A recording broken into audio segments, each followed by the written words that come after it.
I've been doing that past my full year. I'm still a newbie in all of my teaching endeavors. However, it's been a full year as a professor. Oh, wow. And then That's a big uh, step. it is a big step. I teach both undergraduate and graduate. I have my joke is a I take it two ways. If I want to pat myself on the back, I say it's a superhero or a supervillain level of degrees. Or if the other way I look at it is I say that I have a lot of certificates of debt. So whichever way that you Right. want to look at it, but I have my associates in graphic design. I have a bachelor's in film visual effects, a bachelor's in game design and development, a master's of education, and a master's of information systems. And so my final thing that I do is that I am a second grade autism teacher during the day. What I get to do, which is a passion, is that I am able to help them not only prepare for the third grade, but then we help with speech and being able to maybe work towards eventually integrating into a gen ed classroom.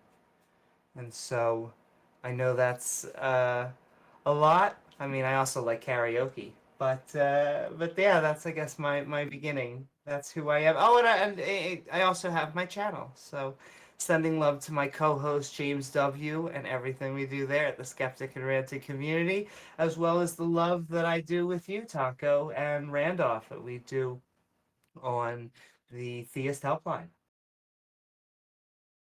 Yes, the Theist Helpline is spectacular, and it's been fun to run for what is it, a couple years now, a little while now, Yeah, and it's been a great, I feel like we have a great mix. for sure. Now, I know everybody defines atheism differently, even though there's standard philosophical definitions and then colloquial definitions. I can never say that word properly. And then proprietary definitions people use, and then new definitions being developed.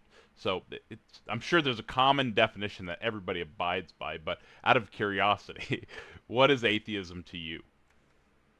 Sure, atheism to me means to lack a belief in a God.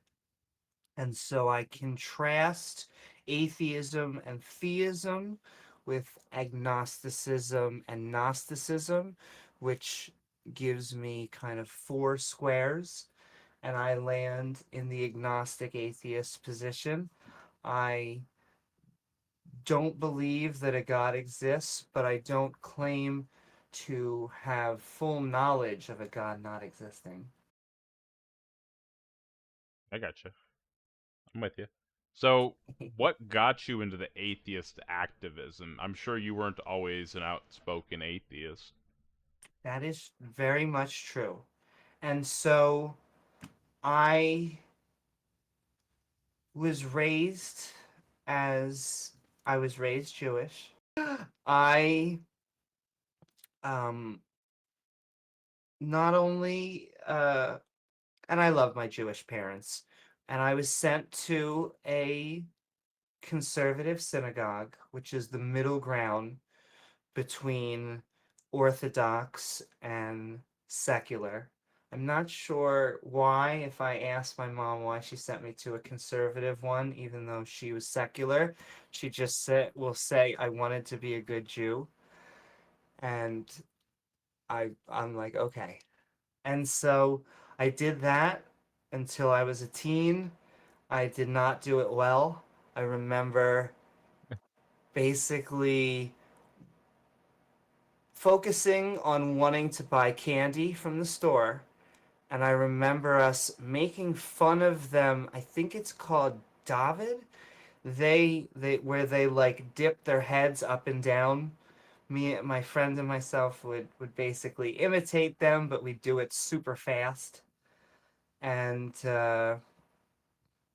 And so we had that experience, and then at my bat mitzvah, I made a deal with my mom that said I don't want to be religious anymore. Or how should I say this? I don't want to do religious stuff anymore. And so that was the deal. I get to have a bat mitzvah, and she gets to have her happy tears. And yeah, so through my from my Was teens that to like my 13? 20s. Yeah, and then um I didn't really consider myself an atheist. I just didn't really care. And so I went through a not caring phase, probably an apathy phase on religion until I was in my 20s. And then somewhere between my 20s and my 30s, I guess maybe digesting a lot of Christopher Hitchens and Richard Dawkins and Sam Harris. It really was the heyday of the Four Horsemen. I should include Daniel Dennett. He sometimes get left out because he's the shyer guy, but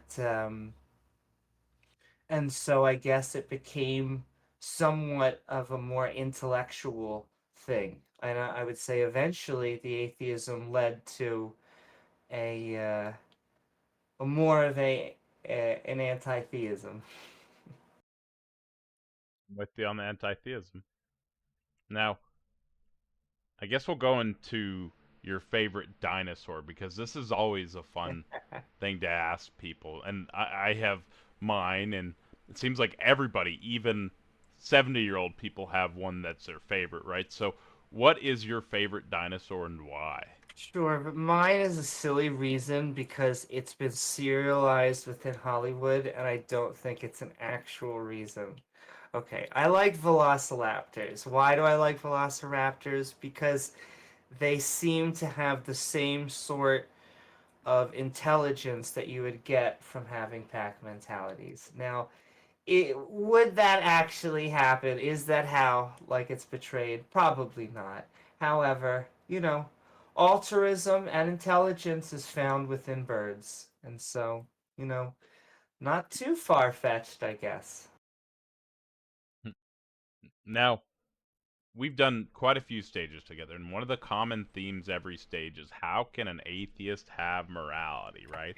And so, I'm I'd like to know how you would respond to the trolley problem, right? So there's a runaway trolley barreling down the railway tracks, right? Ahead on the tracks are five people tied up and unable to move. The trolley is headed straight for them.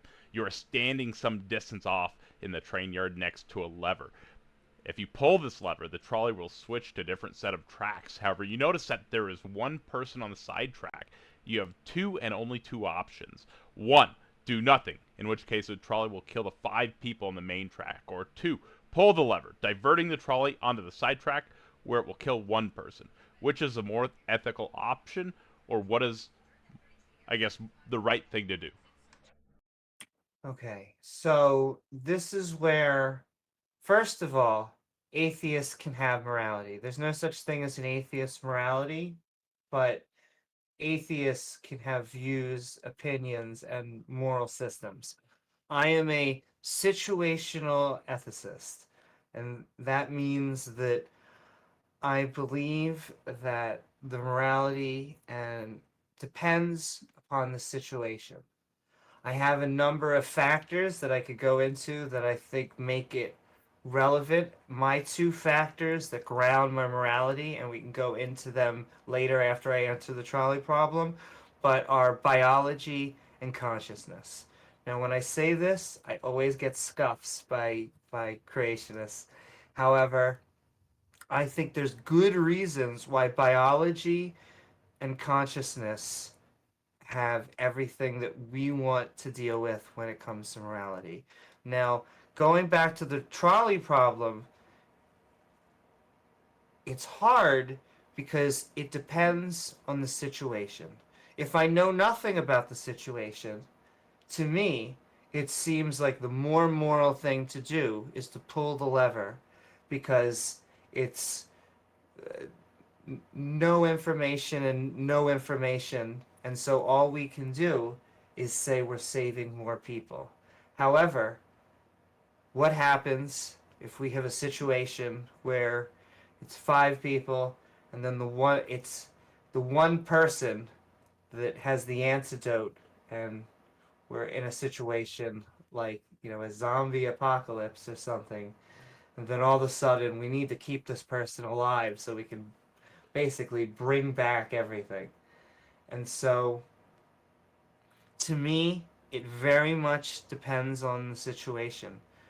And yeah, I would probably, with no information, I would pull the lever.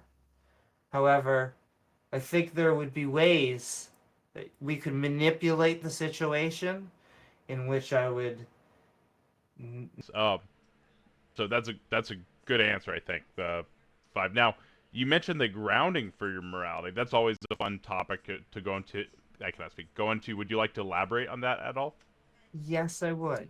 Because when it comes to biology and consciousness, I think that we can demonstrate this by taking it from both a religious perspective and then taking it on an intergalactic perspective.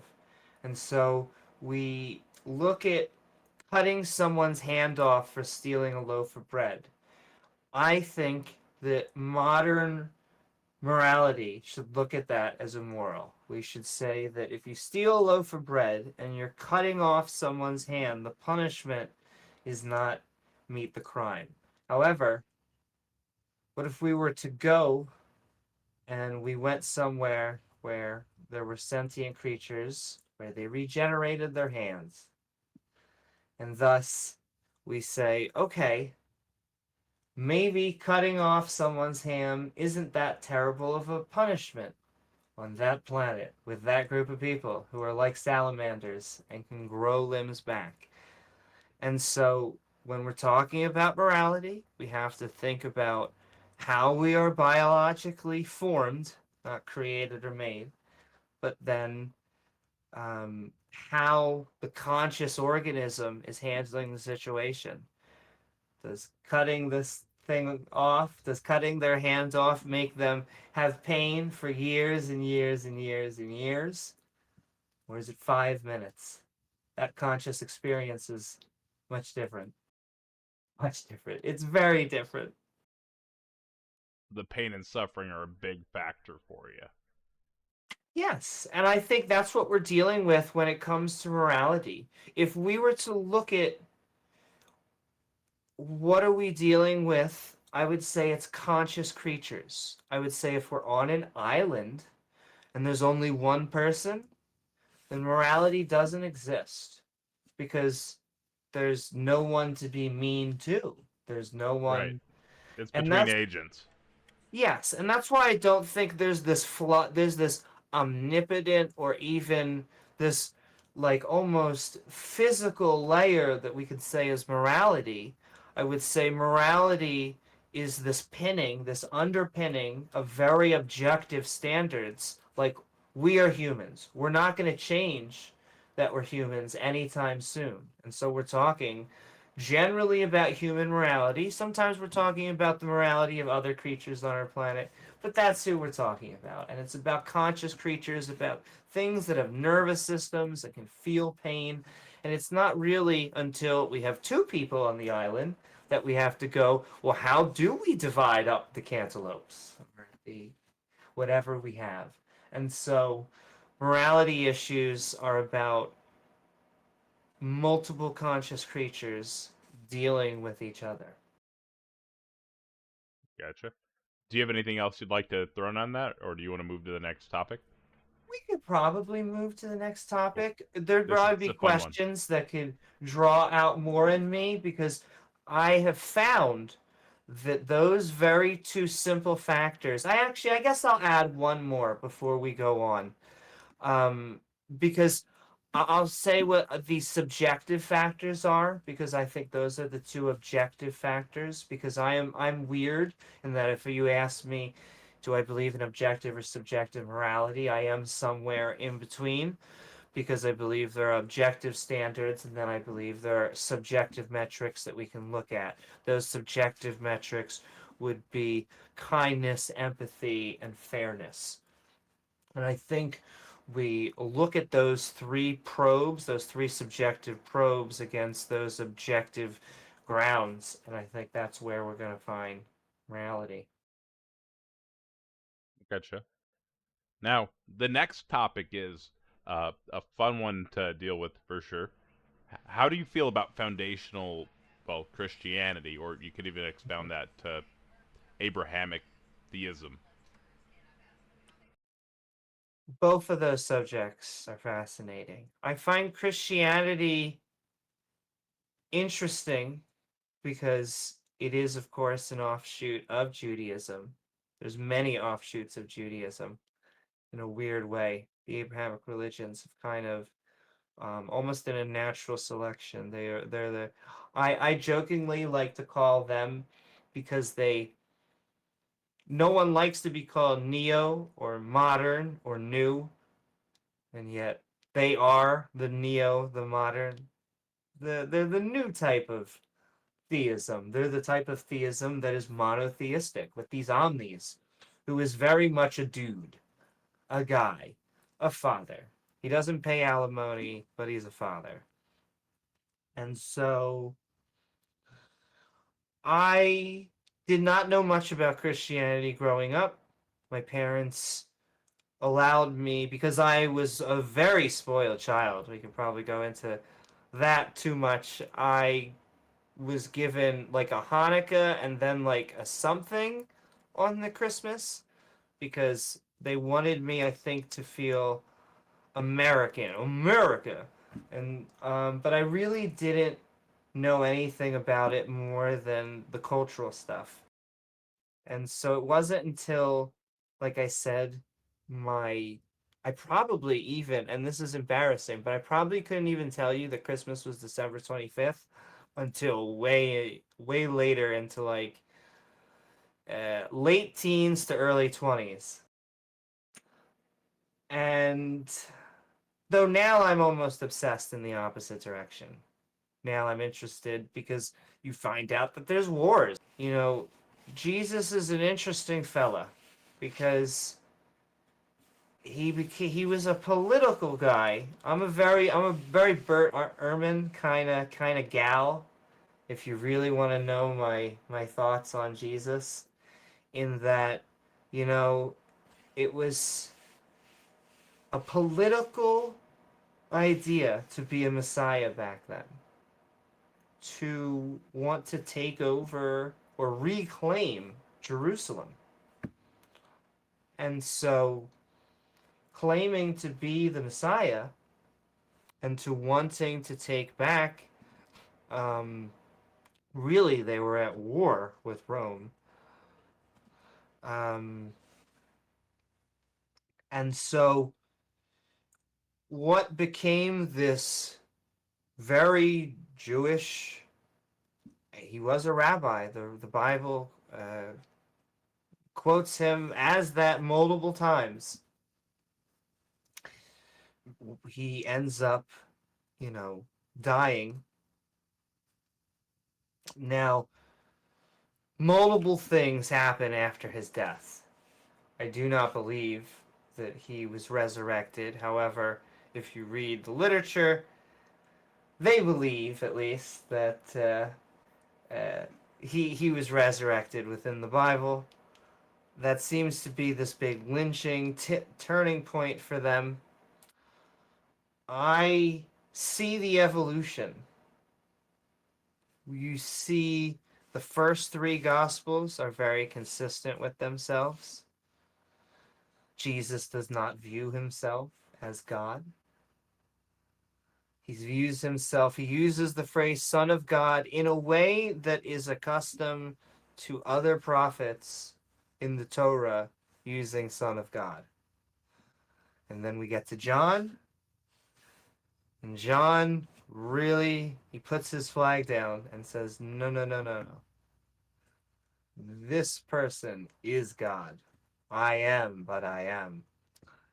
And so, um, it really became this, in my opinion, something that I can't imagine Jesus would even recognize. Another example of that, a funny example of that. I can't imagine Jesus being raised till 30 believing his mother was a virgin. I find that truly hard to believe. It would be wild, but that is something that gets put on just like a lot of other mythical accounts.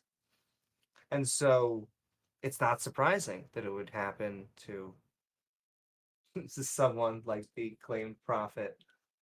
Um, they hate that. I feel bad. It is always like um, a hard road to walk, somewhere between blasphemy and then also trying to win people over. I Because mean, I wish I could claim magic and do magic, right? And I I, know. I, I get why people want this stuff to be real. I mean, I would totally shoot lasers out of my fingertips and fly around if I could, right? I get it. I totally get it. Now, I know you said that you moved into anti-theism. I was going to ask about anti-theism, but I guess what are your thoughts on anti-theism and the way some can those people can be towards other groups? Sure. Anti-theism is a hard line to walk because I still stand by it. We should not be prejudiced.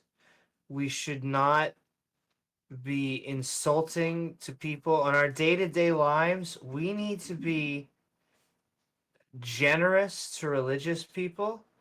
I think that it helps people feel more at home, and in a weird way, that is just the secular society. We should be nice to everybody. That's the whole point of it, is that you're allowed to be your own religion. In the debate sphere, I think that not only should we be moving away from theism, but then if you look at things like creationism, if you look at things like intelligent design, which is just creationism, but resold differently, these things can be harmful. And these are the things that we need to focus on. There's a lot of good reasons to be against religion. And so, once again, we can't be prejudiced maybe towards our religious brothers and sisters, but there's no good evidence to believe in a God. There's no good evidence for any of the religions that we've come across. And as far as I can tell, it is the largest superstition currently on Earth. And so it feels like the right thing to do is to, you know, actually move against theism.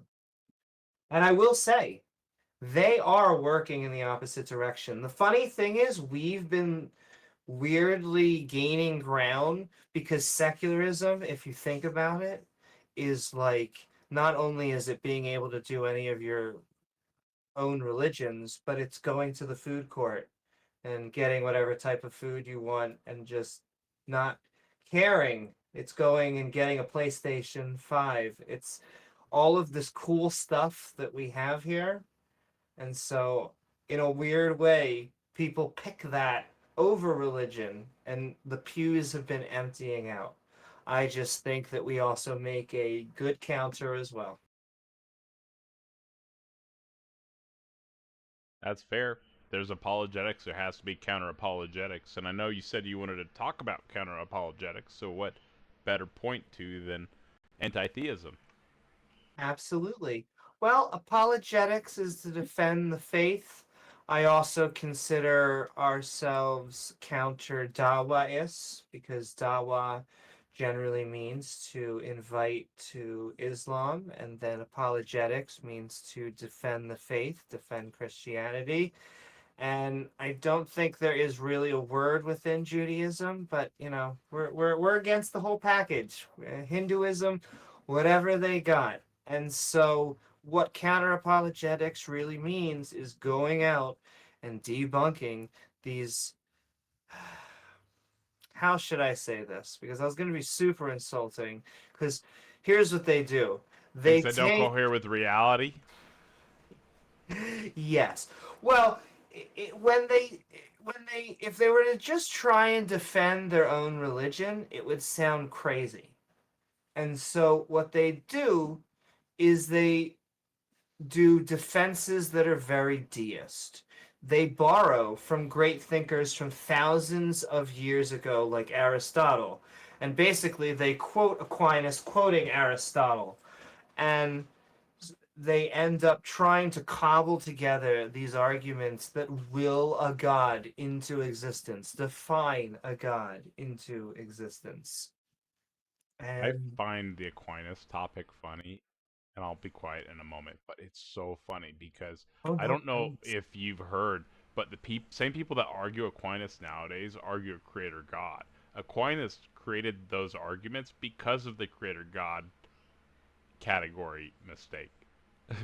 I don't know. That's just funny to me. Oh, I think Aristotle would not be very friendly with really any forms of creationism. Like, I get that they're both in the category of theism, but once again, it's modern theism versus that classic theism, which the pagans, for whatever reason, although they had many gods, they seemed okay with doing thought experiments and accepting that the world was round, unlike the Bible. I always found that interesting. Now, I think this is going to be probably the best question of the evening, but are you scared of anything? That's an interesting question. I am scared of things.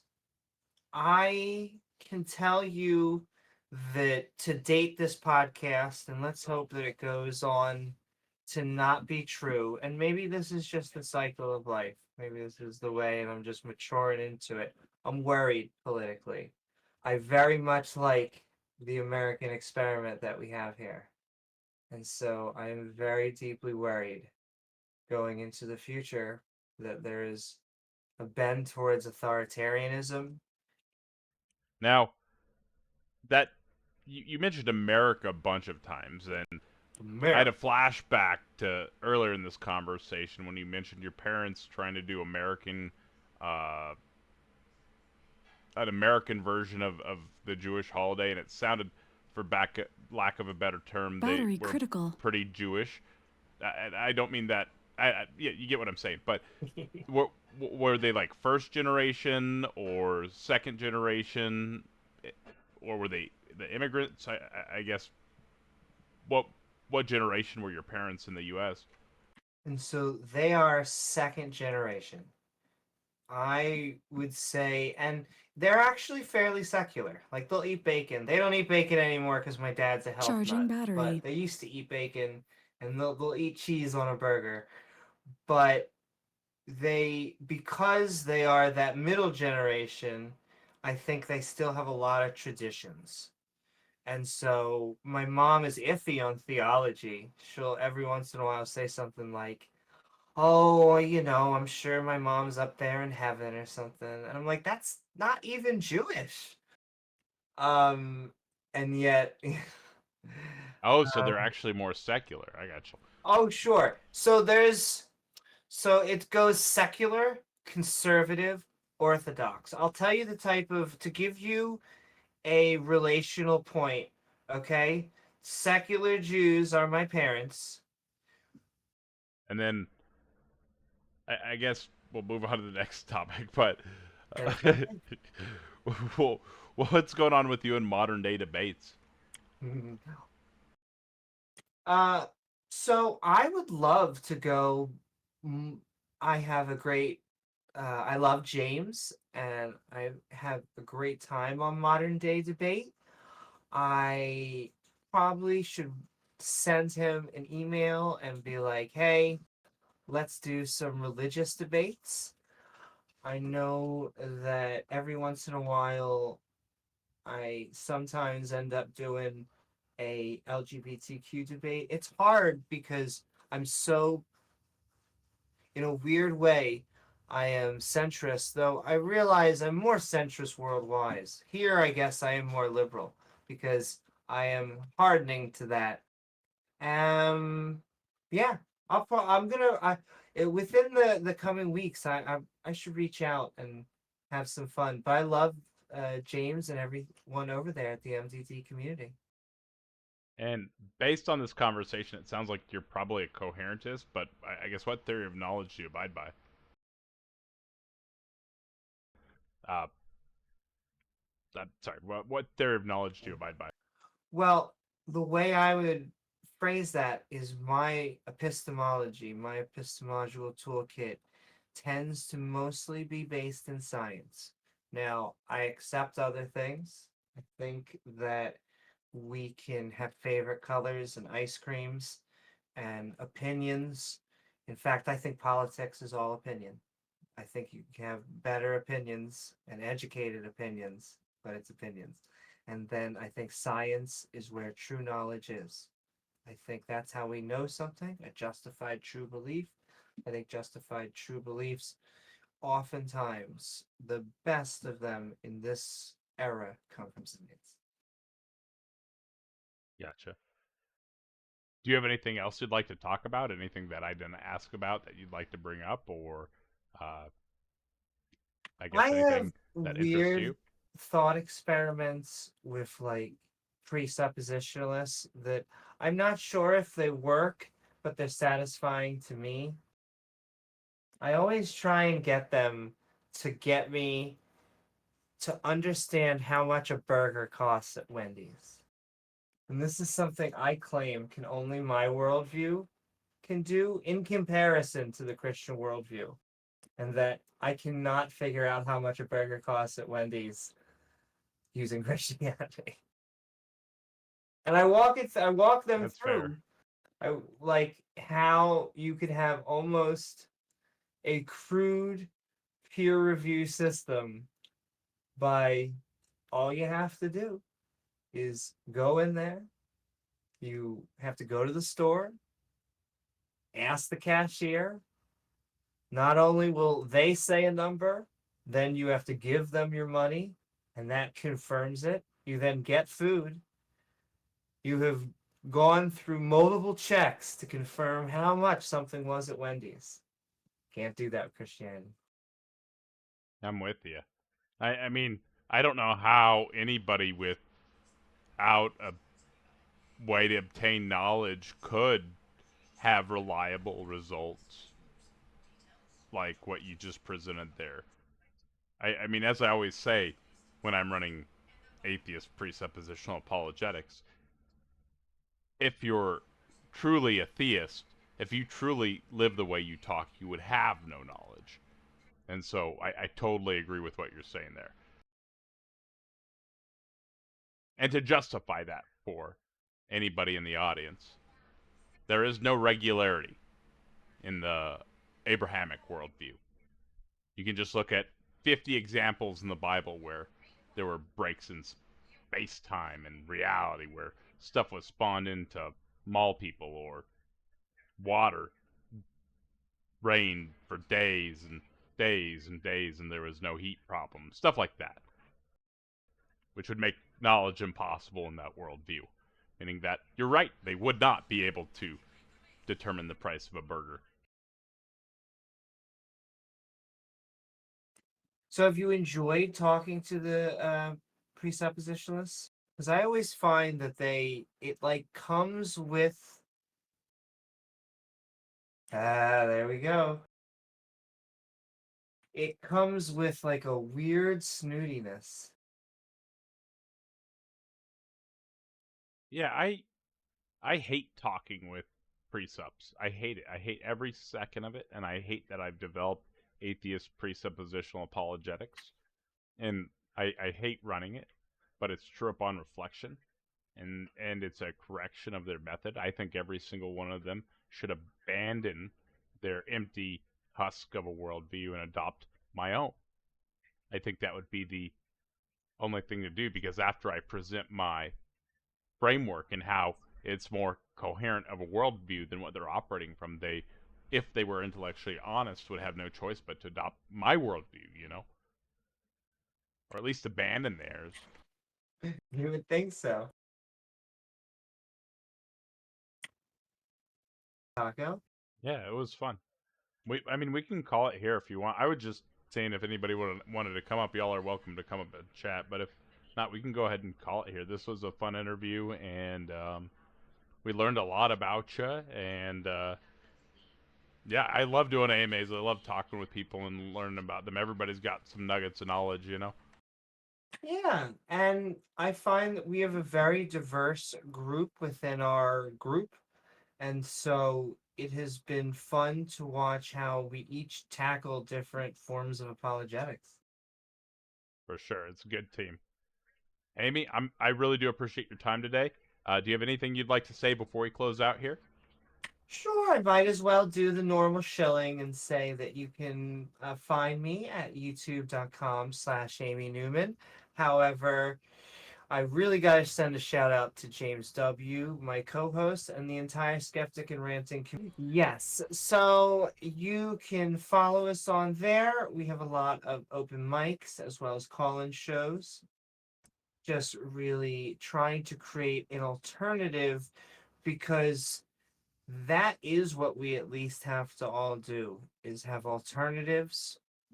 The good points of religion can be done in secular ways, and the only way to help people oftentimes leave them is by having alternatives. There's the Freedom from Religion Foundation, the Recovering from Religion. um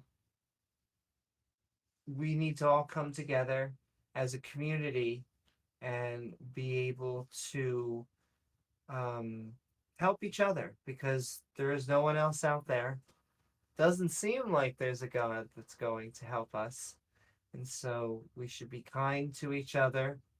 We should do things for the right reason.